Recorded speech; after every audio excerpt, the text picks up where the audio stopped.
suppose you categorize them both ways. So acute dysfunctions is probably the easiest one to look at, because acute dysfunctions are secondary dysfunctions. Actually, if you take a step back and you look at role of ex-phys, it's probably the easiest way to identify or to categorize ex-phys's role. So ex-phys's roles is either the identification of acquired dysfunctional patterns, or the adjustment of, or the overcoming of, secondary dysfunctions as a result of acute injuries. So if you go acute injuries, so an acute traumatic injury is playing football, rupturing an ACL. So as a result, you get pain inhibition, movement inhibition, swelling. And then if it's something as bad as an ACL, then it's into surgery. So the problems with that are you're going to have a prolonged period of time greater than your normal 72-hour inflammatory period, where the body is going to get into a pattern whereby it does pain avoidance to prevent continuous injury of damaged tissues. And then as a result, it comes into a muscle inhibition. So pain avoidance prevents me from doing things that are going to create more pain. The longer I stay in that pain area, the more likely I am to kind of change the movement patterns of the body and to become more, and have them as more of the norm. So then I get into what they call movement inhibition. Every time I bend my knee or flex my knee, it causes pain. So for the first week post a traumatic injury, I don't bend my knee because it causes pain. And then my body learns that if I don't use these specific muscles, then I can't bend my knee. So what happens after about a week is the body, it's not that it tries to flex its knee and it doesn't, it just doesn't do it. It just shuts off the muscles responsible for that movement. It's a very broad way of looking at it. And then the longer I stay in that position where the body goes, if I don't do that movement, I won't injure myself, it becomes the norm. So that's kind of where we deal with secondary dysfunctions. So then, 3 months down the line, 12 weeks post ACL surgery, post-operative inflammation's finished, post-operative issues have gone, pain is gone, but we're walking with an altered gait cycle. We've got poor lower limb recruitment patterns, short gaits, limps, and so forth.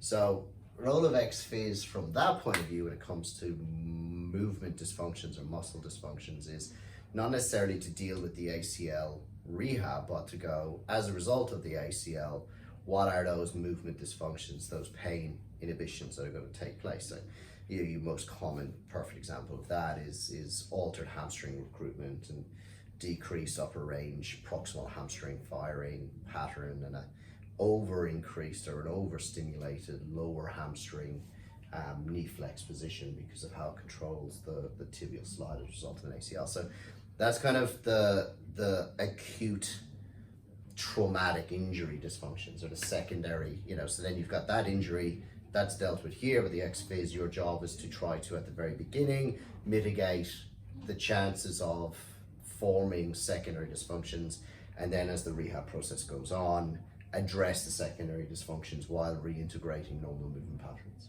So then there's the acquired dysfunctions. So the acquired non-acute traumatic dysfunctions, which are, a lot of the time lifestyle related situations. The very basic, simple example of that would be office workers sitting at chairs 8 hours a day, not being mobile enough, not being active enough, leading to shortened hip flexors, shortened psoas, assuming a more flexed hip position, flexed knee position, more of a increased lordotic curve in the back, and poor posture and rounded shoulders. So there was never a moment that I did anything, but the 10 years that I've been an office worker sitting at a desk has led to me altering how my muscles are used. Because the reality is the body's lazy. It's like, if I'm used to these muscles working and these muscles being tight, and I'm not used to feeling these muscles, using these muscles, then I use the ones that I'm used to and I ignore the ones that I haven't, and that leads to further atrophy. So as a result, dysfunction comes in without us realizing. Now, the dysfunction really only manifests itself, and this is really where that whole theory of a bad wheel alignment in the human body comes into it, where you sit there and you go, why is it that after 10 years and a visit to the doctor, because I'm 42 years of age and I feel I should do some more exercise, and I've joined a CrossFit gym and I'm getting knee pain as a result. There was no particular action that caused it. There was no particular situation that led to it.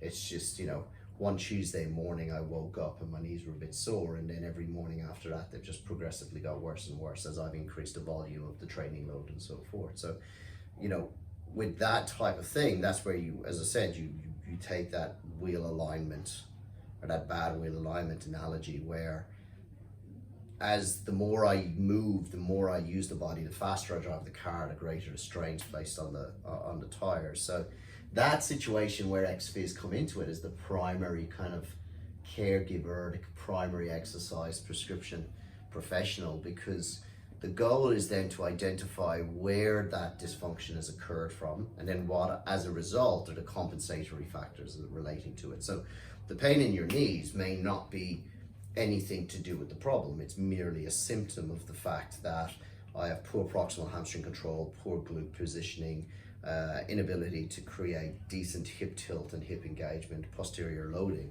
which as a result, as I move, I have a very anteriorly loaded position, a very top heavy body point. I'm outside center of gravity, which means all of my body weight gets sent through the knees as opposed to evenly distributing it through ankles, knees, hips, and then through the body. So the goal is to figure out what is leading to the knee pain, not to fix the knee pain. And I mean, it's in a very simple point of view, it is quite easy to categorize them.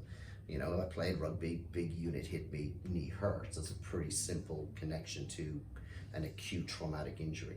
Whereas a non-mechanism of injury and then further subjective questioning should lead you to a train of events and a course of event which would lead to this overusing of certain musculature and this underusing of other musculature. And that's where then you need to start assessing both active, passive, resistive movement assessment, special testing, and functional movement tests to determine where the breakdown of the movement is occurring and where it is that we're over recruiting in one area and under recruiting in another, leading to the wheel alignment stuff.